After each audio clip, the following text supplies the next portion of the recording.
Olá pessoal, tudo bom com vocês? Espero que estejam todos bem. Estou passando para lembrar da nossa aula do dia 30.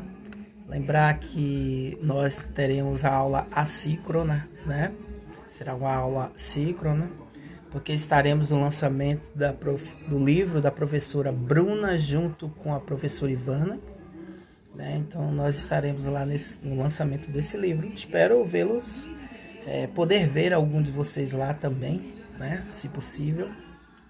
E passando para falar um pouco sobre os assuntos da nossa aula do dia 30 do 3. Tá? Então, bom, na aula passada, a professora Bruna fez uma breve explanação sobre as fontes de informação, né? Sua conceituação a partir de alguns autores, a importância das fontes de informação, a necessidade e o uso das fontes de informação. Além disso, a professora Bruna também falou um pouco sobre a evolução histórica, trazendo a visão dos diversos autores da ciência da informação. Então, assim, foi uma aula muito bacana, né? E hoje nós iremos falar um pouco mais sobre os temas tópicos da aula do dia 30, que são os tipos de fonte, as características e fontes de acesso, a análise, o manuseio, né? E o uso das fontes de informação. Né? E fiquei pensando como falar sobre esse conteúdo, né? Mas assim, eu procurei falar as questões de maneira mais ampla, né? Não me aprofundar tanto porque o conteúdo é denso, né? São várias as fontes de informação, as fontes de informação primária, secundária, terciária, são várias fontes. Então a gente não vai focar aqui nas fontes especificamente, né? Nos seus conceitos de cada fonte especificamente, porque isso tem no material que a professora Bruna vai deixar para vocês, tá? E também no livro do Cunha, é um livro muito rico que detalha assim, todas as fontes, ele conceitua todas as fontes, dá a finalidade dessas fontes. Então, esse não é o objetivo aqui dessa pequena explanação. E quais são os tipos de fonte de informação? Bom, os tipos de fonte de informação, como já falei, são vários, né? E podem ser classificados em fontes primárias, secundárias e terciárias, como já vimos durante as aulas. E de acordo com Cunha, as fontes primárias são fatos vindos diretamente das fontes e não alterados. Portanto, é o tipo de informação que não pode ser mudada, alterada ou disfarçada por opiniões. Tá? Em relação às fontes ou recursos de informação em meio eletrônico primários, ou seja, que corresponde à literatura primária, o Pinheiro diz que são aquelas que se apresentam e são disseminadas exatamente na forma como são produzidas por seus autores. Tá? Então temos como exemplos das fontes primárias, congressos e conferências, legislações, normas técnicas, as patentes, muito comum aí na área de tecnologia, tá? Os periódicos, projetos de pesquisa em andamentos, relatórios técnicos, teses e as dissertações, que são muito comuns no meio acadêmico, não é verdade?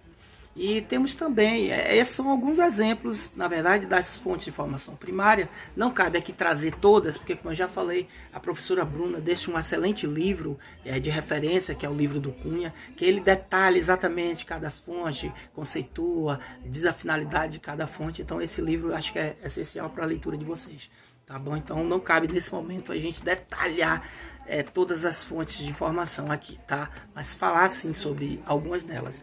Em relação às fontes de informação secundárias, essas fontes de informação secundárias são aquelas que contêm informações sobre os documentos primários, ou seja, são na verdade os organizadores dos documentos primários e guia o leitor para eles, para as fontes de informações primárias. E como exemplo dessas fontes de informações secundárias, nós temos os livros, os manuais, a própria internet, né? a redação técnica e metodologia científica, base de dados e bancos de dados, temos as bibliografias e índices, temos as biografias, né? Os catálogos das bibliotecas, centros de pesquisa e laboratórios, enciclopédias, né? Feiras e exposições, e também os filmes e vídeos. Então esses são alguns exemplos das fontes de informações secundárias.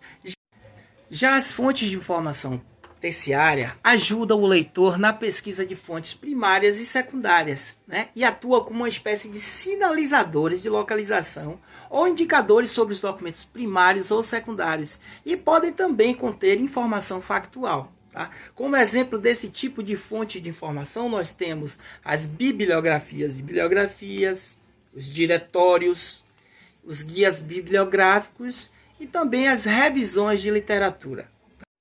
Daí vocês me perguntam, Luiz, quais são as características dessas fontes de informação científica e tecnológica? Bom, basicamente elas possuem características comuns e cujas principais são o formato, a universalidade e a acumulação dos conhecimentos. Em relação ao formato, as fontes de informações elas aparecem em diferentes formatos. Isso inclui desde periódicos, relatórios técnicos, manuais, até mesmo as patentes, que são mais comuns nas áreas de tecnologia.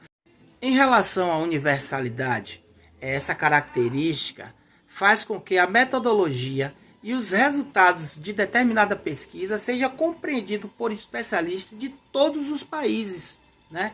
Como exemplo disso, a professora Bruna deu um exemplo no material que ela deixou, que diz o seguinte, que cientistas e engenheiros dispersos nas várias regiões do mundo, né, eles utilizam em seus trabalhos as mesmas fórmulas, as mesmas tabelas e medidas. Em relação à acumulação do conhecimento, né, uma das características é que, diferentemente de outras disciplinas, a ciência e a tecnologia são construídas com informações coletadas ao longo do tempo, né? E assim os cientistas e os engenheiros eles não precisam inventar uma informação básica, né? Informações que já se encontram disponíveis nas diversas fontes de informação. Assim, todo conhecimento advém de uma fonte de informação. Portanto, para criar um novo conhecimento é indispensável que este seja embasado por outro conhecimento já existente e devidamente comunicado em alguma fonte de informação, seja ela oral, escrita ou audiovisual, né? Aí vocês me perguntam, e como analisar as fontes de informações?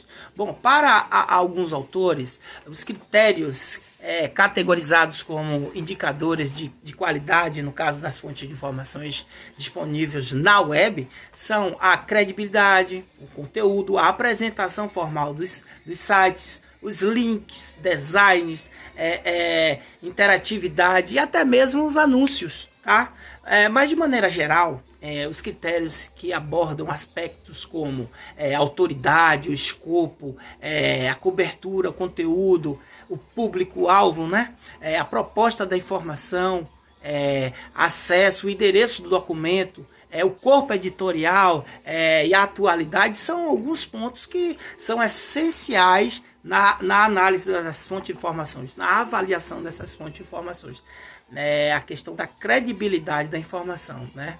Portanto, uma fonte de informação confiável deve destacar dados completos de autoria reconhecida em sua área de atuação, a organização que disponibiliza o site, conteúdo informacional relacionado à área de atuação do autor, né?